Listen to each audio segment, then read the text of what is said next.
when I signed the deal with Republic for the masters, the guy that I ended up signing the publishing with knew the guy from Republic. I will say to producers that, like, you know, be careful with the masters, because once you sell the master, it's gone. You know, they give you 3%, which you probably never see that.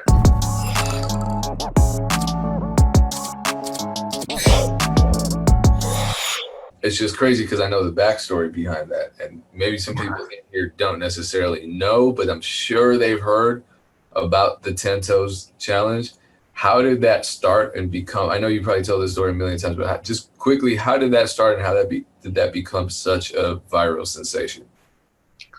All right, so how I started was definitely I started with Facebook advertisement, and I always had the idea to do a challenge, and I just never actually went for it.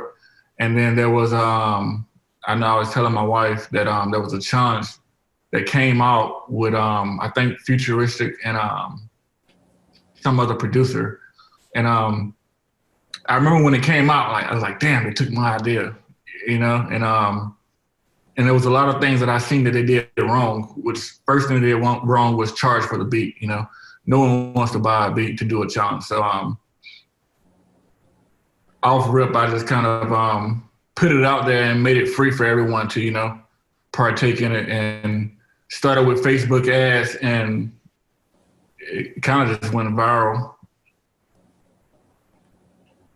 And there was one artist in particular that kind of elevated that challenge to a certain level of visibility. Yeah, his name was Travion. He go by Trey to the Future.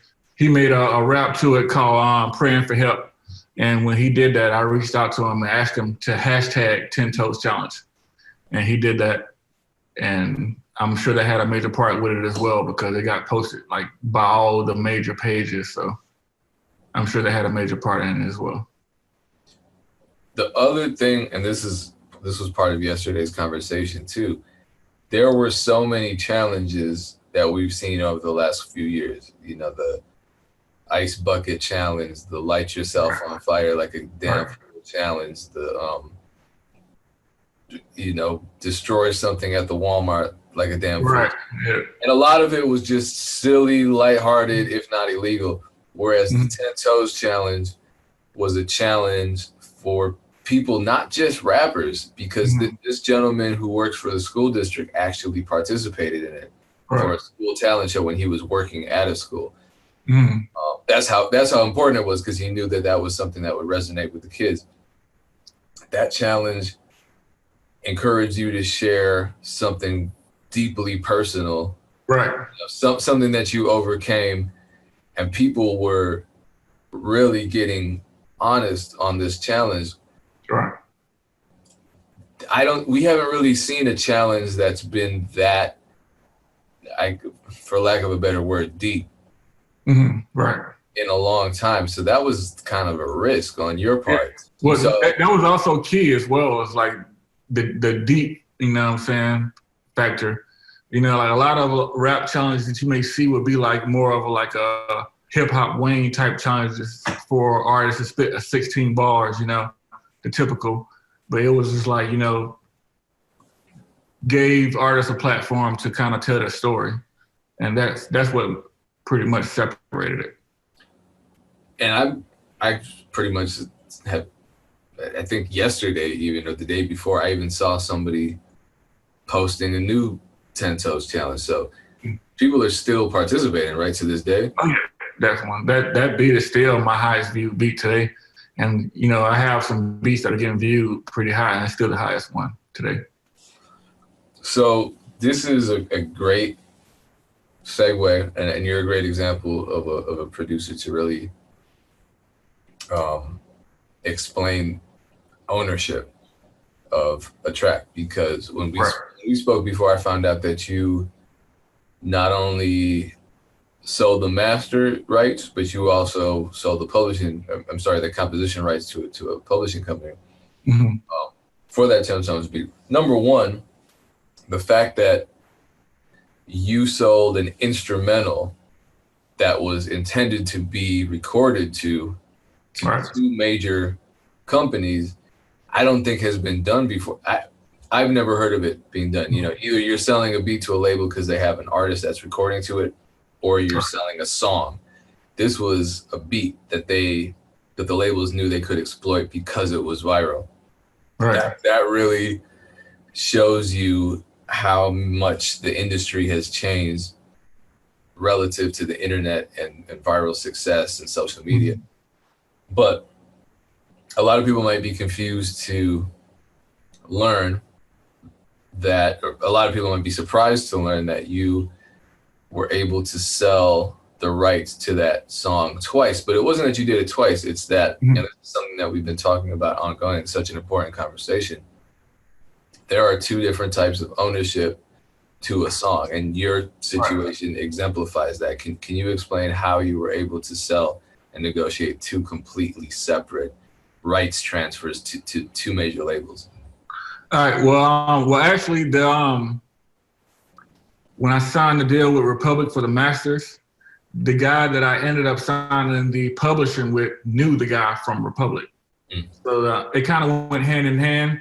But before that, you know, I had offers from several people that wanted to give me a publishing deal, and I kind of trusted the guy at Republic, you know, that was helping me out in the beginning, and ended up going with Sony, which, you know, ultimately didn't turn out to be a bad deal at all. So I will say to producers that, like, you know, be careful with the masters, because once you sell the master, it's gone. You know, they give you 3%, which you probably never see that ever again anyway, you know.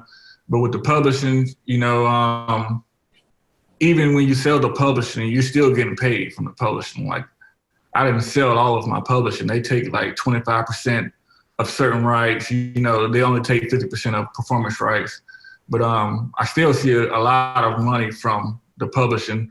And on the publishing side, it was only a 5-year deal. You know, once you sell that master, it's gone forever. So how many years do you have left on that?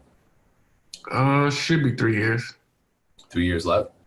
Yeah, but I'm happy with it, because I mean, even if I was to, even when it runs out, I'll probably switch it over to my admin deal so that they can continue to collect it, because it's a lot of money that it's going to be difficult to collect by yourself. Who do you have an admin deal through? The administration, that's what they're called, the administration. I forgot the that was through Nick? Yep, Nick, yep, right. Yeah, I believe he was a guest on the MEC side, so Dame had him on as a guest. Yeah, Nick, great dude.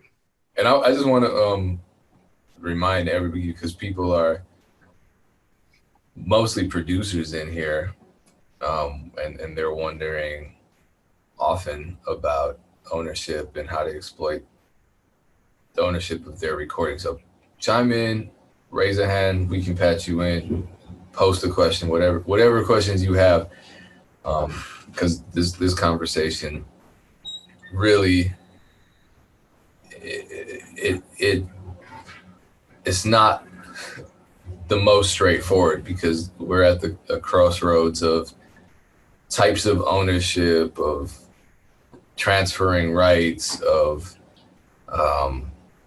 the publishing process, of marketing, of selling beats online, and so forth. So there's a lot to cover, and there's a lot to process.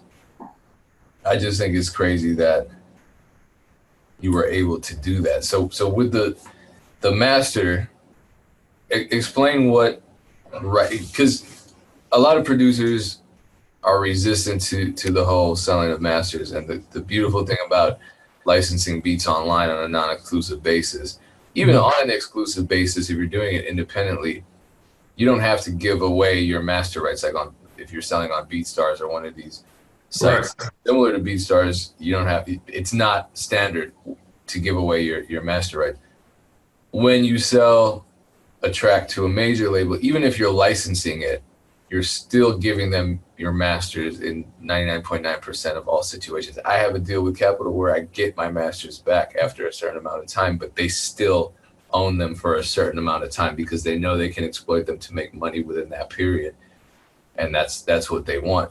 So what changed with you with regard to how you were able to exploit your 10 Toes challenge beat once you sold your masters to Republic? Um, well, a lot changed. A lot changed because of all the advance money. So a lot did change, because I had a lot of things going on, and that positioned me to, be where I'm at today.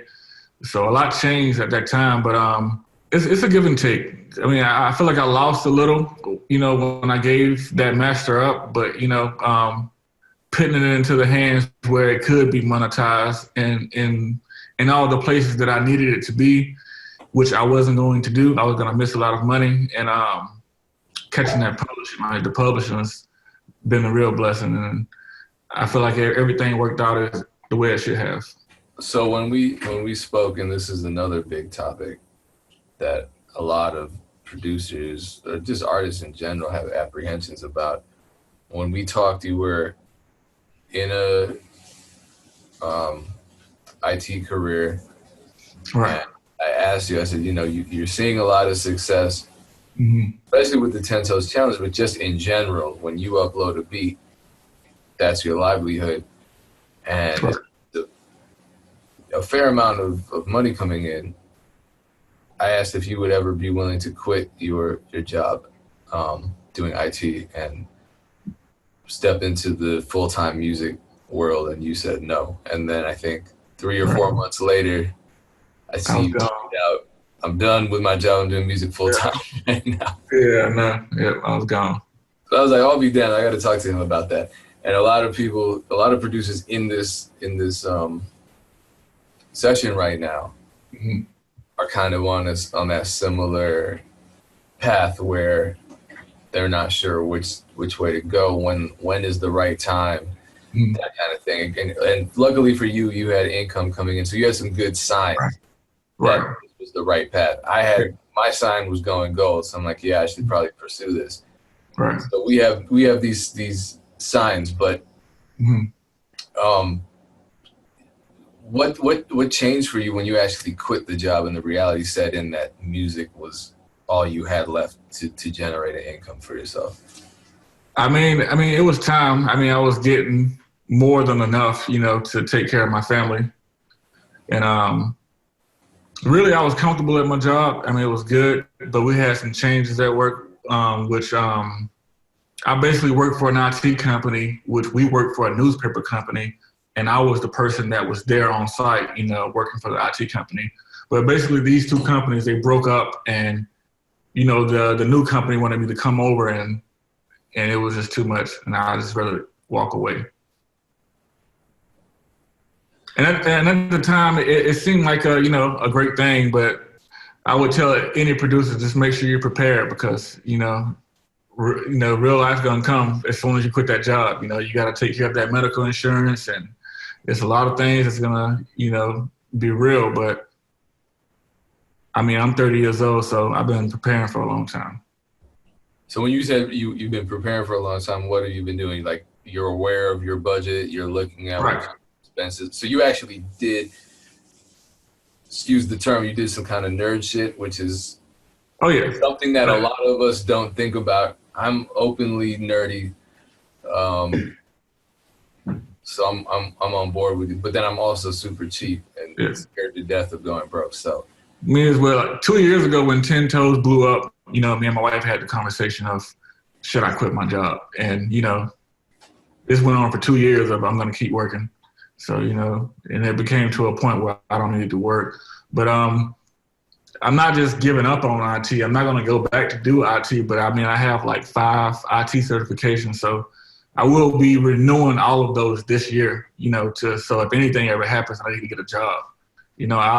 During my 12 years of working in IT, I invested in myself, not a job. So I can go back and get a job wherever I want to, because, I invested in myself during that time. Have you considered being a independent consultant in IT? I know that's a big market. Well, I've done it. I've done my own thing. I've done it for about 6 months and did my own little ads and got my own jobs, did security cameras, IT work, stuff like that. Okay. Oh, it looks like we already have a hand raised. This is a good sign. Usually that doesn't happen until the very end. So can you hear me? Oh, sorry, I didn't know you could see me. Yeah, we can hear you now. Yep. What's going down, sir? Hey, how's it going? Thanks for coming in. I was just wondering, like, as far as the separation of masters and publishing and writers stuff. Like, say if you still own your publishing and writing, but you were to sell your masters, but then you went into your DAW and took the track, made some changes, remastered it, whatever, and because that would be a new ISRC, like would you be able to sell that again, or would that be against whatever policy with the masters being sold? Okay, I do have a good example for that. Like usually when you sell the masters, there's usually some hidden message in there that's saying that you can't remake it.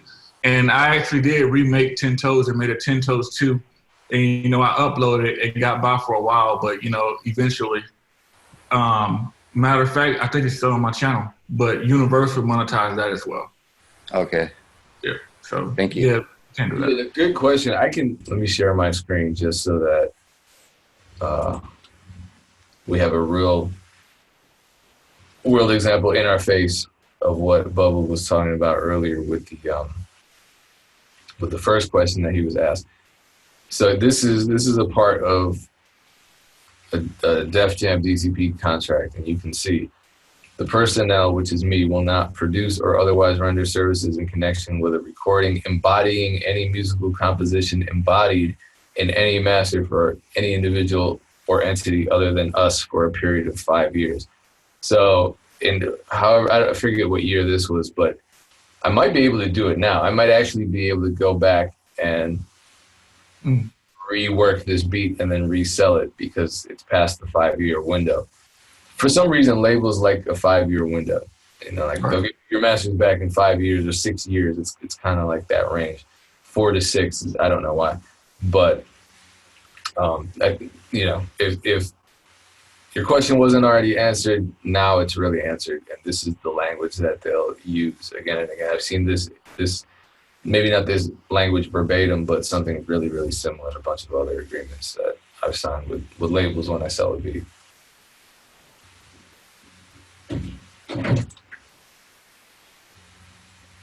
Let me just see. Do we have other questions in the...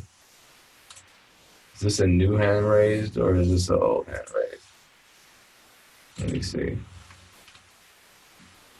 Oh, okay. Bufo wants to know, is selling a beat a day a realistic goal? Definitely it's a realistic goal. I mean, I don't personally sell a beat a day, but I mean, I know it's possible.